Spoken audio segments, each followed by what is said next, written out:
D'accord, on peut trimballer de l'eau d'un camp à l'autre, partir chasser pendant 4 jours, ou même faire la conversation à tous ceux que l'on croise dans Red Dead Redemption 2, mais on se pose tout de même la question, ce jeu vidéo est-il ennuyeux ? L'adaptation fidèle de la conquête de l'Ouest par Rockstar est plus une simulation qu'un jeu, et donc est-il plus intéressant en théorie qu'en pratique ? It's up to you. Kill them, leave them here, take them with you on the train.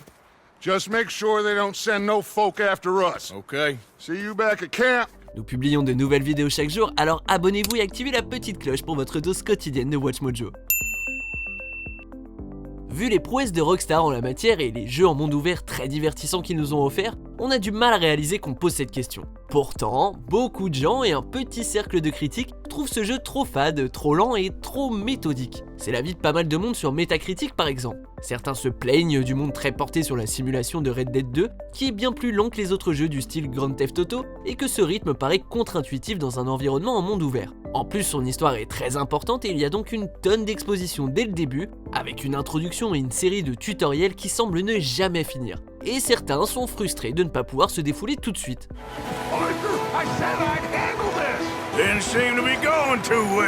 Ralentir le jeu est un sacré changement pour un titre de Rockstar, notamment au niveau des commandes, ce qui peut le rendre moins attractif parce que très axé sur la pratique, encore et encore et encore. Oui, il y a une courbe d'apprentissage dans ce nouveau Red Dead, et elle est même encore plus difficile qu'avant. On comprend ses plaintes et on avoue qu'on les a eues en tête aussi. Les premières heures du jeu peuvent être fades, mais le jeu entier n'est pas forcément ennuyeux pour autant. Le jeu est-il parfait ? Non, évidemment. Comme on l'a mentionné, les plaintes sont parfaitement valides. Mais après avoir terminé le jeu et être revenu en arrière pour en avoir toujours plus, on est convaincu qu'il est véritablement unique, et qu'un jeu plus réaliste ne signifie pas forcément qu'il est fade. Allons-y pas à pas. Keeps you sane, it does. Yeah, seems to have done a treat on you.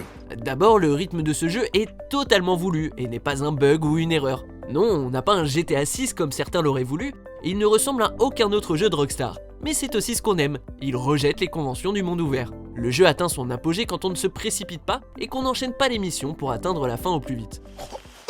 Help me. Damn. What happened to you? I need medicine. Du coup, interagir avec des membres du groupe, prendre soin du camp et chasser ou sociabiliser servent de tampon entre les missions et permet également de connaître l'histoire d'Arthur Morgan et les raisons pour lesquelles il est avec ce groupe de voyous. Jouer à ce jeu de façon traditionnelle avec une progression constante peut être ennuyeux et vous vous contenteriez de passer d'une mission à l'autre tout en étant martelé d'histoires et de fusillades. You're still alive, so don't worry too much about it. Il est vrai que le chapitre 6 introduit une nouvelle mécanique et des conditions de camp plus dures qui vont à l'encontre de cette suggestion, mais c'est également à ce stade que le rythme lent commence à payer. Red Dead Redemption 2 est un peu particulier à ce niveau, mais quand on s'y fait, on est récompensé. Pour ceux qui ne sont pas encore convaincus, on peut rendre la visée, les mouvements et la caméra bien plus réactifs via le menu. Allez-y, amusez-vous avec les commandes. Comme on l'a mentionné auparavant, le réalisme n'est pas forcément ennuyeux. D'ailleurs, c'est même le contraire. L'époque à laquelle se déroule le jeu est violente et certaines corvées en termes de repas, de repos et de tâches sont logiques dans le contexte. Au lieu de nous sortir du jeu, on se retrouve plus immergé dans ce monde grâce à ces éléments. On agit de façon plus responsable et morale avec ceux qui nous entourent, ainsi que notre environnement, parce qu'autrement, le jeu est bien plus dur. On est donc mis en porte-à-faux dans le monde ouvert, et survivre peut être difficile. You should be ashamed of yourself, a grown man covered in shit like this. Arthur n'est pas un dieu surpuissant ou un super-héros, même s'il tue la moitié de l'état dans le jeu, c'est juste un mec avec un pistolet. Jouer comme dans GTA V n'a donc pas beaucoup de sens. Dans Red Dead 2, il faut faire attention aux détails, et c'est ça qui rend le jeu plus divertissant et sympa. Tomber d'un cheval n'a jamais été aussi dangereux, chasser est risqué, et tirer est on ne peut plus violent. Cet opus est littéralement en train de changer notre façon de jouer au jeu en monde ouvert, et vu tous les bacs à sable identiques qu'on trouve sur le marché, c'est une bonne chose, non ?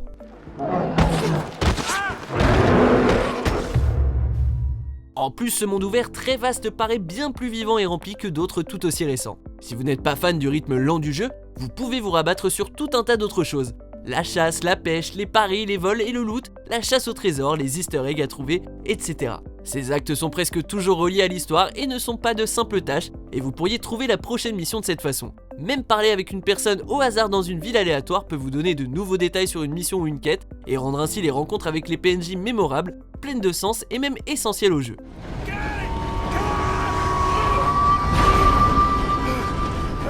Et si vous parlez aux membres de votre groupe, il est presque impossible de ne pas en tirer quelque chose à chaque fois.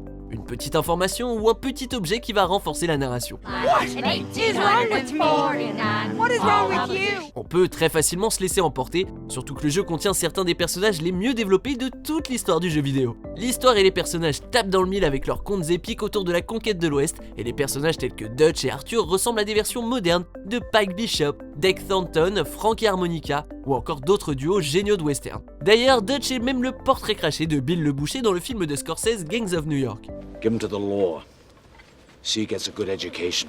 Tous ces films sont longs et n'ont pas peur de prendre leur temps. C'est ce que fait Red Dead Redemption 2, et le fait que ce jeu serve de préquel à Red Dead Redemption justifie vraiment le rythme lent, parce qu'au final on sait déjà ce qui se passe à la fin. Alors pourquoi se précipiter?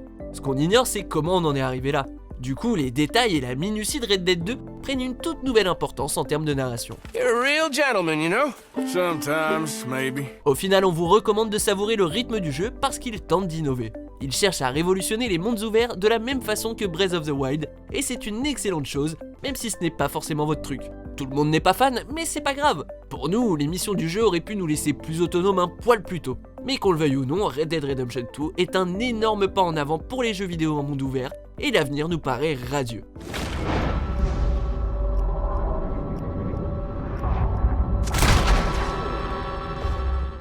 Quelle est votre opinion sur le jeu? Dites-le moi en commentaire et mettez un pouce bleu si la vidéo vous a plu.